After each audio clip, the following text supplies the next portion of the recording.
솥안에 넣어둔 돈. 솥안에 넣어둔 돈. 글 봉현주. 그림 백금림.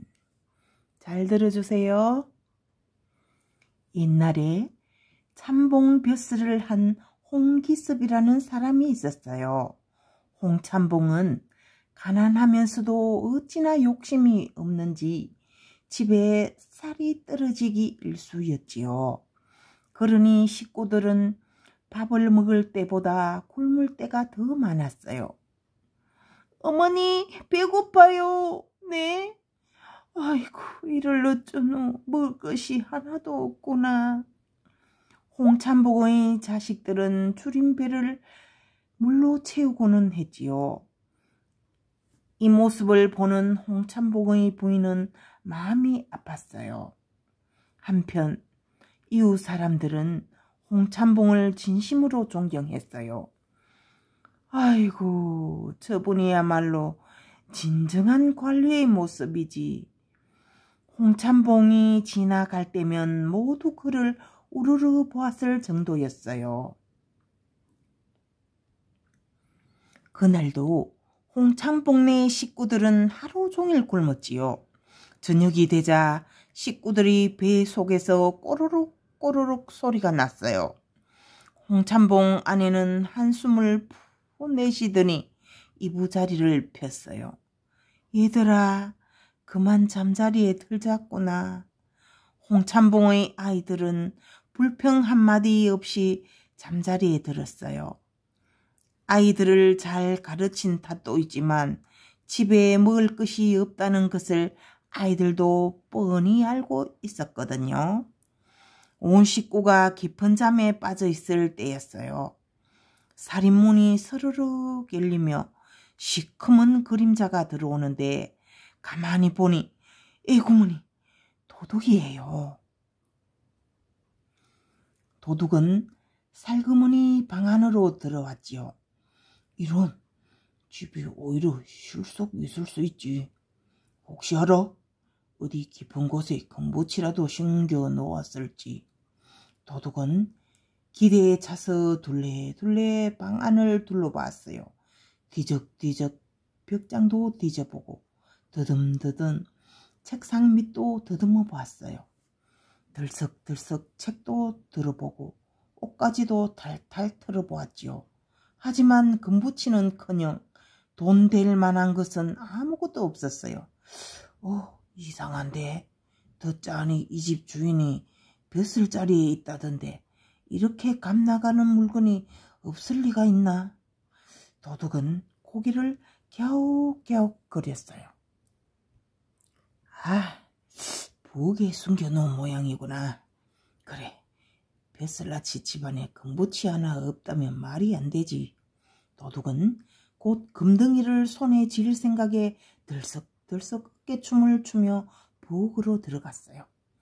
귀한 물건일수록 이런 곳에 꽁꽁 숨겨 놓아야 들키지 않는 법이지. 도둑은 한껏 기대에 부풀어 부엌을 뒤적이기 시작했어요. 어디 보자. 금과 은을 어디에 숨겼을까나. 도둑은 금비녀와 은수저, 반짝반짝 금덩어리를 떠올리며 구석구석 뒤적였지요. 그런데 아무리 찾아봐도 은수저 하나 나오지 않는 거예요. 이럴 수가. 도통이 있는 것이 없잖아. 도둑은 화가 나서 복면을 부숴 휙 던져버렸어요. 드르륵 찬장을 열어봤더니 퀴퀴한 냄새만 나고 뻐끔히 아궁이를 들여다봤더니 풀풀 먼지만 날리고 살독 뚜껑을 여니 텅텅 비어서 소리만 울리는 거예요. 금과 은은커녕 집집마다 다 있는 녹고락조차 없었지요. 부엌에 있는 물건들은 몽땅 낡고 빠지고 서기에도 허술한 것만 가득했어요. 뭐 이런 집이 다 있어.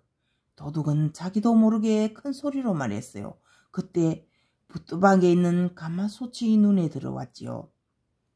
에잇, 저거라고도 가져가야겠다. 도둑은 솥뚜껑을 벌컥 열었어요. 그런데 솥 안에는 누러붙은 밥알 한 톨조차 보이지 않는 거예요. 밥을 해먹은 흔적이 아예 없었지요. 허허, 이럴 수가 있나. 도둑은 기가 탁 막혔어요. 자기 집도 이만큼 찢어지게 가난하지는 않거든요. 그때 생쥐가 쪼르르 지나가는데 도둑은 의의가 없어 웃었지요. 허허, 주워 먹을 것 하나 없는데 생쥐는 돌아다니는군. 오늘은 허탕을 쳤군. 집에나 돌아가야겠어. 그런데 막상 가려고 하니 발걸음이 떼어지지 않는 거예요. 아이고, 이거 참.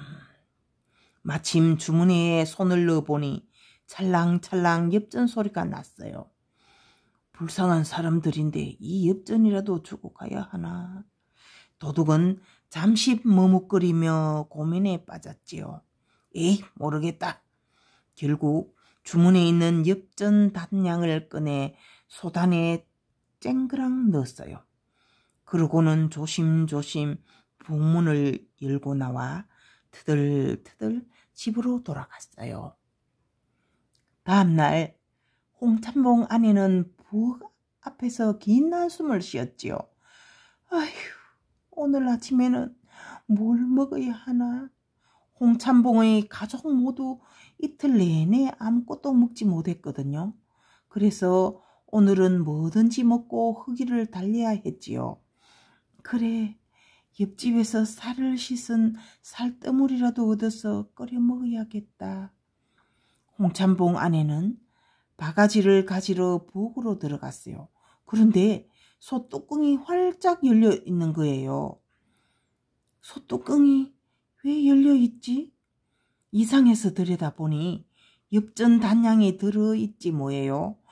아이고 머니나, 돈이 있잖아. 홍참봉 아내는 엽전을 들고 후다닥 남편에게 달려갔어요. 영감, 이것 좀 보세요. 부인이 홍참봉에게 엽전을 보여주었어요. 아니, 이게 웬 돈이요? 홍참봉이 깜짝 놀라 부인에게 물었어요. 글쎄, 이 돈이 솥 안에 있지 뭐예요. 아마도 하늘이 우리를 가엾게 여기고 내려주신 모양이에요. 당장 나가서 이 돈으로 먹을 거리를 좀 사야겠어요. 그러자 홍참봉은 절레절레 고개를 저었지요. 그럴 리가 있어. 누군가 잘못 놓고 간 돈일 거요.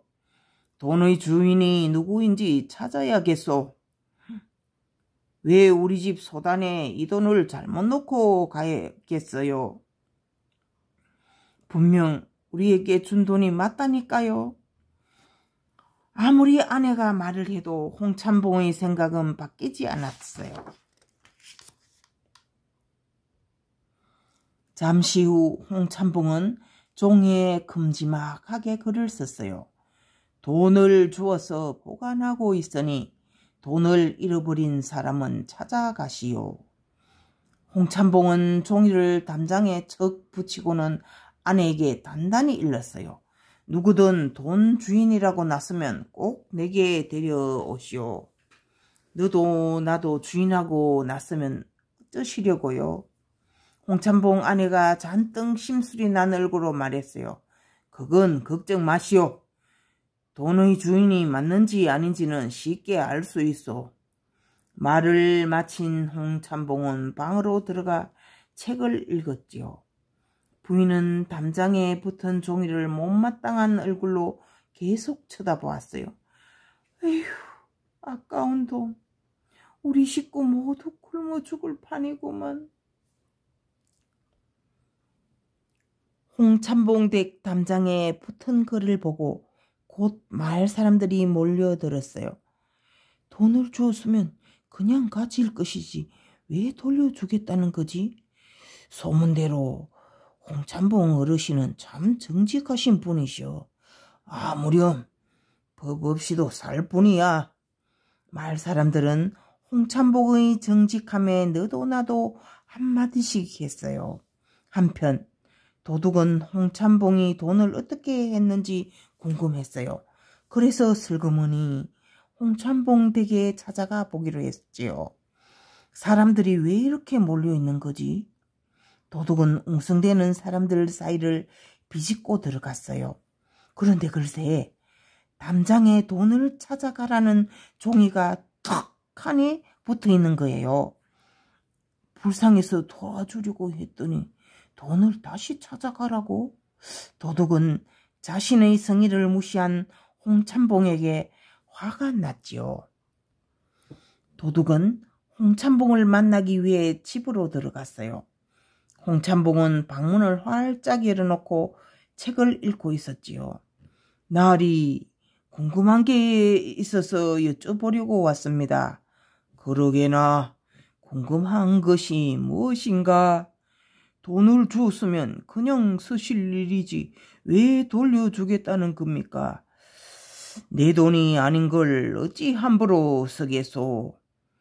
또 돈을 잃어버린 사람은 상심이 클 것이 아닌가? 홍참봉의 말에 도둑은 기가 막혀서 자기도 모르게 큰 소리로 말했어요.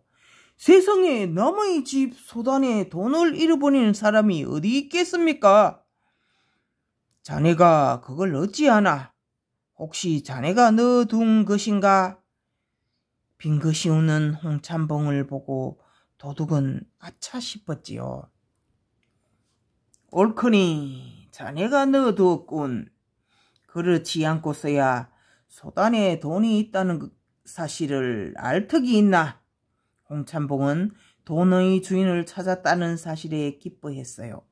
그러고는 돈을 들고 마당으로 나왔지요. 맞습니다. 제가 넣고 간 돈입니다. 실은 어젯밤에 참봉님 댁에 도둑질하러 들어왔다가 형편이 어려운 걸 보고 놓고 간 것입니다. 그러니 성의를 봐서 그냥 쓰십시오. 도둑은 사실대로 말했어요. 그렇지 않으면 홍참봉은 결코 남의 돈을 쓸 사람이 아니라는 생각이 들었거든요. 허허, 무슨 소린가? 지금 내게 도둑질한 돈을 쓰란 말인가? 홍참봉이 호통을 치자 도둑은 움찔했어요. 내 자네의 마음을 생각해서 포도청에는 알리지 않을 테니 당장 이 돈을 갖고 돌아가게. 아무리 어려도 나란 일 하는 사람이 남의 돈을 받을 수는 없네. 하지만 도둑은 도저히 그 돈을 받을 수가 없었어요. 배고픈 식구들을 생각하시어 제발 이번 한 번만 받아주십시오. 자네가 기어코 포도청에 끌려가고 싶은 모양이군. 홍참봉의 호통에 도둑은 덜썩 무릎을 꿇었어요. 아, 세상에 이렇게 훌륭한 분도 계시는구나. 그날부터 도둑은 새 사람이 되기로 했어요. 도둑질하던 버릇을 버리고 홍참봉네 일이라면 팔을 걷어 도와주었거든요. 손수 울타리도 고치고 산에서 나무도 한가득 해왔어요. 홍참봉을 보며 정직하고 성실하게 살기 시작한 거예요. 여보게 이러지 말게. 우린 일하는 사람을 둘 형편이 못 되네. 홍참봉은 도둑의 행동에 안절부절 못하며 어쩔 줄 몰라 했어요. 참봉 어르신, 제가 좋아서 하는 일이니 품상 걱정은 하지 마십시오. 홍참봉이 아무리 말려도 도둑은 도통 말을 듣지 않았어요. 홍참봉은 도둑에게 뭔가 해줄 것이 없나 곰곰 생각해 보았어요. 옳지, 그를 가르쳐주면 되겠구나. 다음날 홍참봉은 도둑을 불렀어요. 이보게, 내가 해줄 수 있는 것이라고는 자네에게 글을 가르쳐주는 것이라네.